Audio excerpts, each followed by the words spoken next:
So I'm Emily. I worked on this with Dr. Axstein and Berner from the Department of Emergency Medicine at USD.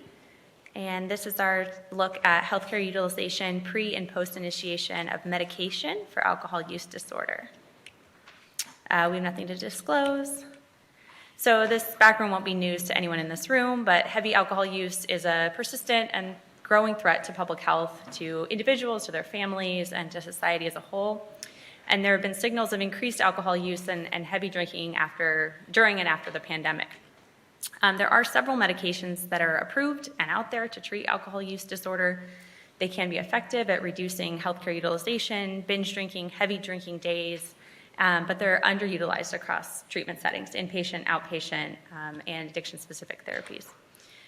So our analysis looks at the initiation of medication-assisted treatment as kind of time zero, and the healthcare utilization trajectories pre and post to identify potential missed opportunities to engage patients with MAT. So we use the Optum database of healthcare claims from 2017 to 2021, included all patients 18 years and older who received AUD medication, and that would be an initiation of medication for alcohol use disorder, a filled prescription for naltrexone, acamprostate, disulfiram, or an administration of intramuscular naltrexone with no prior receipt of those medications in the previous 12 months. So that would be kind of their new initiation. We excluded patients who received naltrexone with only a diagnosis of opioid use disorder because that medication can be used for opioid use disorder as well, and we wanted to exclude those patients. And then just a note, when we looked at ED visits in particular, if those resulted in hospitalization, we coded those as the hospitalization, not the ER visit. And so that's what we'll present today. So in our results, our sample had 30,454 unique patients, slight majority female, a large majority white, 8% Black, 8% Hispanic, and 2% Asian. Most of the patients were in the middle age categories, from 30 to 70 years old, and it was a fairly well-educated population. These are all insured patients. 53% had completed some college, and a quarter college or higher. Right. So when we took a look at all-cause encounters, so this is all healthcare engagement, in the 12 months prior to medication initiation, that would be at time zero, we found that there was actually fairly high engagement with healthcare in that preceding year. In the period, 9 to 12 months prior to initiation, people were using outpatient resources at about 900 visits per 1,000, and hospitalizations and ED visits were relatively low at around 281 for inpatient stays and 174 per 1,000 for emergency department stays, and that's kind of on that tail all the way to the right. However, in the month prior to medication initiation, there's this severe spike in inpatient encounters, and so we are seeing that patients really aren't engaging with acute care. They're going to their regular doctor, they're getting psychotherapy, they're having telehealth visits, they're not in the hospital, and so maybe some of these substance use troubles are kind of flying under the radar with regards to alcohol. And then additionally, when we looked at the diagnoses coding kind of pre and post, only 50% of our patients had a diagnosis code related to alcohol use disorder in the pre-period or the post-period. So many of these visits aren't related to alcohol use disorder, and it's not even being captured in their healthcare record.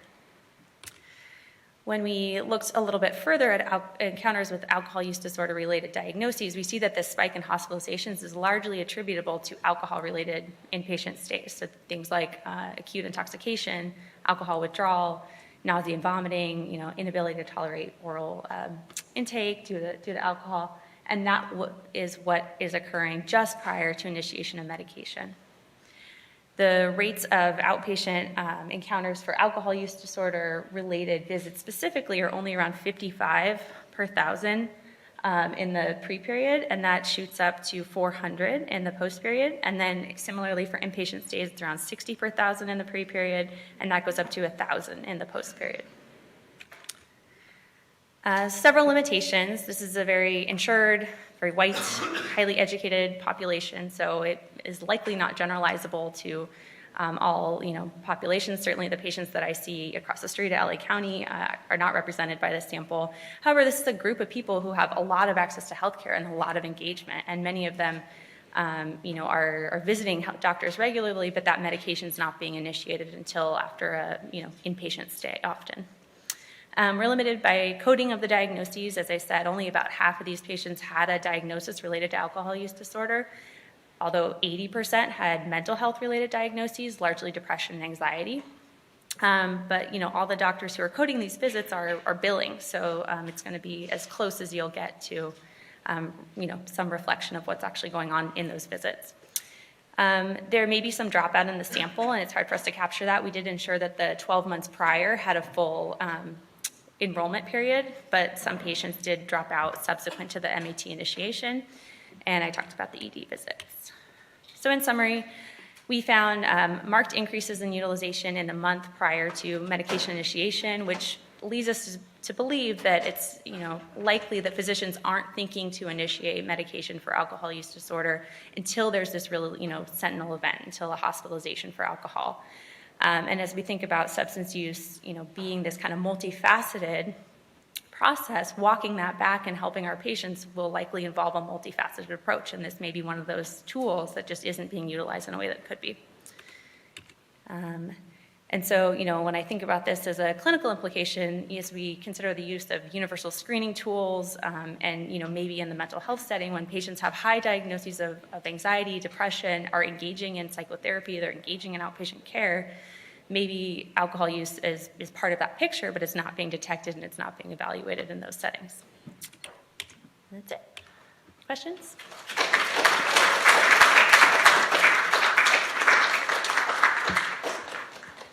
Any questions?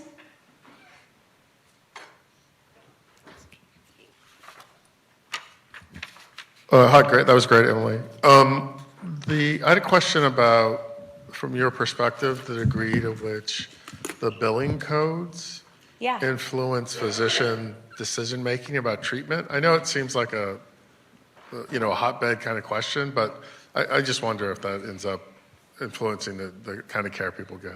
Yeah. I mean, the thing about the billing codes is funny because you'd think that in the post period, after you've started prescribing someone medication for alcohol use, the diagnoses of alcohol use disorder would shoot up, right? I suspect that probably reflects some latent stigma, right? I mean, I think physicians might be hesitant to label their patient with, alcohol dependency, alcohol use disorder, and maybe that's what's not being reflected in those charts. I wonder about that too, because the motivating factor for those billing codes is really that the physician has to document what they're doing in those visits, and I can't imagine you're prescribing something and not putting that associated diagnoses. But it's possible they're coding anxiety or insomnia or adjustment disorder, things like that, and not really reflecting what's the other driver of those symptoms. Yeah.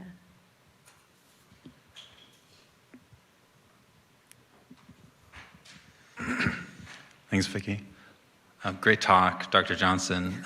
Really, really important stuff to be thinking about medication uptake for alcohol use disorder.